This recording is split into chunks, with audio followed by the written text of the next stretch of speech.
Olá!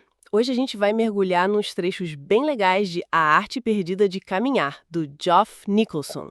É um livro que mistura, sabe, história, ciência, filosofia Uhum, e até literatura, para falar de algo que a gente faz todo dia: andar. exato. E a ideia é essa mesmo, né? Tentar desvendar a complexidade que tem por trás de um ato que parece tão simples. Nossa missão aqui é explorar essas camadas todas, sabe? Pegamos esse livro que celebra o pedestre, o caminhante, de todas as formas. Pois é. Vamos analisar como algo tão comum pode ser, na verdade, super complexo. Desde, sei lá, acidentes inesperados, Sim. até umas expressões artísticas bem diferentes, buscas pessoais, o caminhar acaba revelando muito sobre nós, né? E sobre nossas sociedades. E para começar, o próprio autor conta uma história bem pessoal, não é? Uma queda. Sim, logo no início. Bem espetacular. Uhum. E o curioso é que foi a primeira fratura dele, mesmo ele falando que não levava uma vida assim super cuidadosa. É, E aconteceu do nada, né? Ele nem estava bêbado, nem distraído, só tentando proteger uma câmera. Quem nunca, né? Aquele tropeção que vem do nada. exatamente. E aí, isso faz ele perceber que cair é bem comum, na verdade. Quase uma condição humana. Pois é, Os amigos começam a contar histórias parecidas, sabe? Tombos em buracos, calçada escorregadia, às vezes sem motivo nenhum. verdade. Mostra essa nossa relação meio instável com o chão que a gente pisa.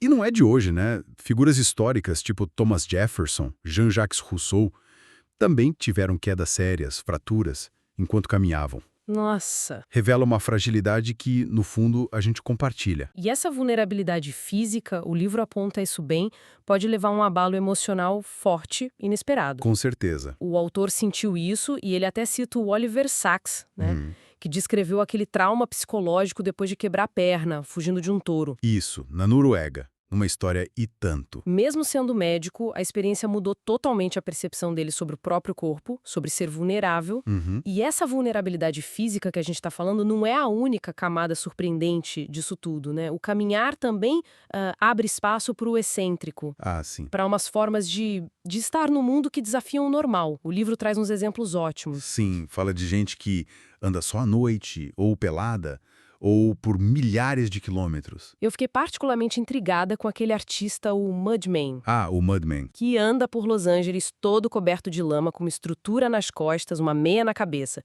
Uma figuraça. Totalmente. Parece usar a caminhada para comentar alguma coisa, né?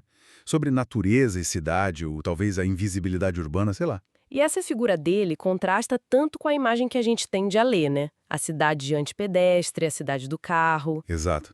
O Baudrillard, aquele filósofo que pensou muito sobre a vida moderna, as imagens, ele chegou a dizer que caminhar em Elá era quase uma ameaça à ordem pública. Nossa. Tipo, um ato subversivo por quebrar a lógica da velocidade, do isolamento do carro, entende? Entendo. Mas aí o próprio Nicholson, o autor, descobre o prazer de andar por lá. Ele explora ruas como a Hollywood Boulevard. Que é cheia de vida peculiar, né? Apesar de tudo. Sim, cheia de gente, de histórias.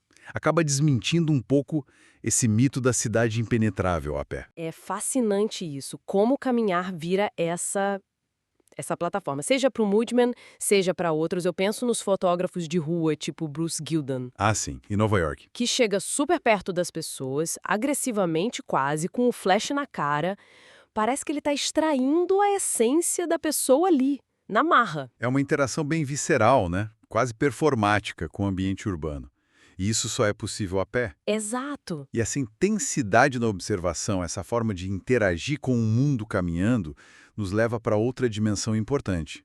Os significados que a gente coloca no ato de caminhar.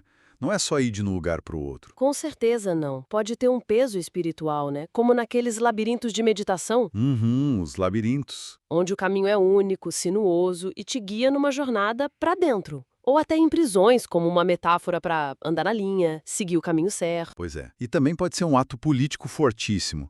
É só pensar nas marchas, nos protestos que tomam as ruas. Sim, O simples ato de caminhar junto, em grupo, vira uma declaração coletiva muito poderosa. verdade. Mas o caminhar também pode esconder mentiras, né? O livro fala da Rosie Swell Campbell, que admitiu ter inventado umas partes da caminhada épica dela. Ah, é? Ou aquele mistério do Harry Bensley, que supostamente andou pelo mundo com uma máscara de ferro por causa de uma aposta. Será que foi verdade mesmo? Que história! Questiona a própria autenticidade da narrativa que a gente constrói ao andar, sabe? E essa atenção ao detalhe, que o ritmo mais lento da caminhada meio que força a gente a ter.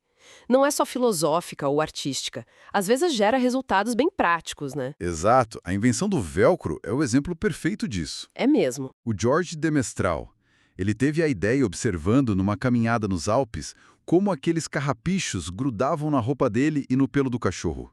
Que demais! Uma observação atenta, simples, num ato cotidiano, que levou a uma invenção que, nossa, a gente usa todo dia. Então, fica muito claro que caminhar é bem mais do que só ir de A para B. Envolve nossa vulnerabilidade, né? Uhum. Pode ser arte, pode ser protesto, busca espiritual, engano até. E fonte de inovação. O livro realmente abre um universo em cada passo. Exato. E nos deixa pensando, o que seria, afinal, uma caminhada perfeita? Seria a conquista, tipo Amundsen chegando primeiro no Polo Sul? Talvez. Ou o autossacrifício do Oates, lá na Antártida, com o Scott, caminhando para a morte na neve para não atrasar os outros? Nossa, pesado. Ou, quem sabe, como Nicholson sugere, a perfeição tem algo mais simples. Tipo, voltar inteiro para casa. Faz sentido. Ou talvez ter uma boa história para contar depois da caminhada. É uma ótima reflexão para a gente fechar. Que histórias as nossas próprias caminhadas, as do dia a dia, estão contando?